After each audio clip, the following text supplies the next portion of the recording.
तो क्या आपने कभी पद्म भूषण वाले चोर के बारे में सुना है? या फिर आपने कभी ऐसा सोचा भी है कि चोरों को नौकरी देने वाली कोई प्लेसमेंट कंपनी भी हो सकती है?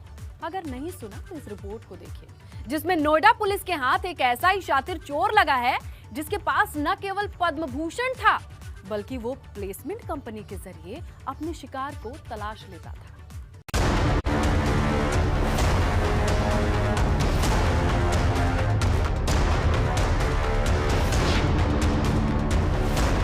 पुलिस के हाथों में एक मेडल है।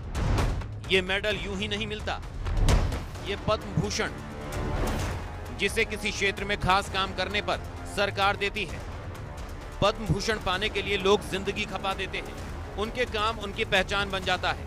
तब कहीं उनके नाम पद्म भूषण पाने वालों की लिस्ट में शामिल होता है। पुलिस के हाथों में यह पद्म भूषण कैसे पहुंचा, आपको बताएंगे। लेकिन पहले जानिए पुलिस की गिरफ्त में खड़े इन दो शातिरों के बारे में। प्लेसमेंट के जरिए चोरों को मिली नौकरी। प्लेसमेंट कंपनी ने शातिरों की लगवाई नौकरी। पुलिस की गिरफ्त में खड़े इन दो शख्स की पहचान ओडिशा के मदन मोहन और लोकेश हैं।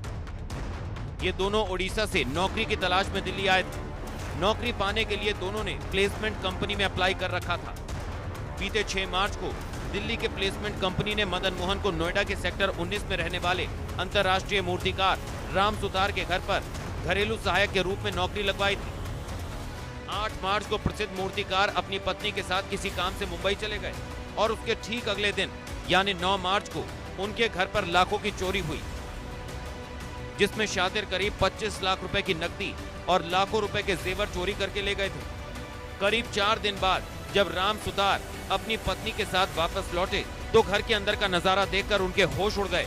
घर का हर कीमती सामान और नकदी गायब थी। मामले की जानकारी सेक्टर 20 थाने की पुलिस को दी गई और अधिकारियों के भी संज्ञान में लाया गया। लेकिन 9 तारीख को हम लोग बाहर थे, मेरी वाइफ और हम लोग पूना में थे और सीएम साहब से मिलने जा रहे थे हम लोग बॉम्बे में किसी काम के इसमें। और हमारे जाते ही उसने ये टाइम साधा कि भाई घर में जो कुछ सामान था वो ले जाने की कोशिश करी और हम लोग आ गए। अभी 4 दिन हुए हैं, वापस आए हैं और मेरी बराबर सेक्टर 20 थाने में बात होती रही है और हमें खुशी है कि इतनी जल्दी इन्होंने पकड़ लिया। मामला देश के प्रख्यात मूर्तिकार के घर की वारदात का था, लिहाजा इस मामले में नोएडा के पुलिस अधिकारी तेजी से जुट गए और करीब 4 दिन की मेहनत के बाद पुलिस उन शातिरों तक पहुंची जिन्होंने वारदात को अंजाम दिया था। पकड़ में आए मदन मोहन और लोकेश से जब पूछताछ हुई तो और भी कई चौंकाने वाले खुलासे हुए। इतना ही नहीं, उनके पास से चोरी के सामान को जब पुलिस ने बरामद किया तो सबकी आंखें खुली की खुली रह गई, क्योंकि उसमें केवल जेवर और नकदी ही नहीं बल्कि पद्म भूषण भी था। पद्म भूषण का आप समझ सकते हैं कितना इम्पोर्टेंस होता है और ये पद्म भूषण भी ये लेकर चले गए थे, इसको हम लोगों ने रिकवर किया है। बड़ी वारदातों के माहिर खिलाड़ी हैं शातिर। नौकर बन घरों को बनाते थे निशाना। 5 भाषाओं में बात कर सकते हैं आरोपी। फराटेदार अंग्रेजी बोलने वाले शातिर चोर। अपनी इसी कला के जरिए शातिर मदन मोहन प्लेसमेंट कंपनियों के जरिए बड़े घरों में काम की तलाश में रहता था। इससे पहले भी वो एक बड़ी वारदात को अंजाम दे चुका है, जिसमें उसको जेल भी हुई थी। उसी जेल में इसकी मुलाकात बलात्कार के आरोप में बंद लोकेश से हुई, जहां दोनों ने मिलकर साथ काम करने की योजना बनाई थी। बेसिकली एक प्लेसमेंट एजेंसी जो गलत तरीके से विदाउट वेरिफिकेशन उसने इनके यहाँ पे उसको रखवाया था, उसकी भी हम लोग उसके द्वारा जो गलतियाँ हुई हैं, उसके द्वारा जो अपराध कायद किया गया है, उसके लिए उसको भी हम लोग दोषी मान रहे हैं इसमें और उसके खिलाफ भी कार्रवाई की जाएगी। बहरहाल इनके खिलाफ जो रिकवरीज हैं और जो बाकी साक्ष्य मिले हैं उसके आधार पर अग्रिम कार्रवाई की जा रही है। पुलिस ने जब चोरी की इस वारदात का खुलासा किया तो उस प्लेसमेंट कंपनी के बारे में भी जानकारी मिली है, जिसने इन दोनों को बिना वेरिफिकेशन के राम आतुर के घर पर नौकरी दिलाई थी। पुलिस को जांच में यह भी मिला है कि यह कंपनी फर्जी तरीके से नौकरी दिलाने का काम करती है, लिहाजा पुलिस इस प्लेसमेंट कंपनी और इसके जरिए नौकरी पाने वाले घरेलू नौकरों की छानबीन करेगी। जिसके द्वारा इसको यहाँ पे भेजा गया था, एक प्लेसमेंट एजेंसी है जिसके माध्यम से यहाँ आया था। उन सभी लोगों से हम लोगों ने इसको वर्कआउट करने के क्रम में हम लोगों ने बातचीत की थी और उसी से इस गैंग को हम लोगों ने वर्कआउट किया है। इसमें 2 व्यक्ति गिरफ्तार हुए हैं।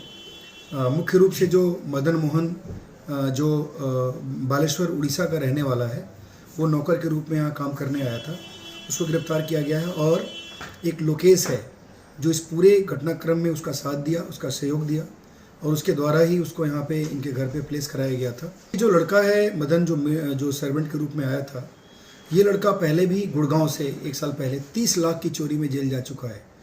और जो दूसरा लड़का है लोकेश, जिसके द्वारा इसको यहाँ लाया गया, जिसके सहयोग से इस काम को किया, वो लड़का भी एक बार 376 IPC के एक मुकदमे में जेल गया है गुड़गांव से ही। और उसी भौंडसी जेल में इन दोनों की मुलाकात हुई थी और उसके बाद इन लोगों ने बाकी फ्यूचर में इस तरह के अपराध कारित करने का प्लान बनाया था।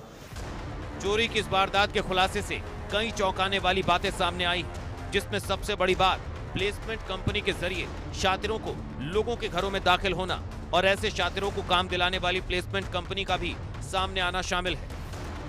इसीलिए अगर आप भी कोई घरेलू नौकर की तलाश कर रहे हैं तो किसी के भरोसे पर नहीं, बल्कि काम करने वाले उस शख्स का पुलिस के जरिए वेरिफिकेशन जरूर करा लें, क्योंकि ये शातिर कब बड़ी वारदात को अंजाम दें कोई नहीं जानता। इसीलिए सतर्क रहें और सुरक्षित रहें। नोएडा से अंकित, ABP गंगा।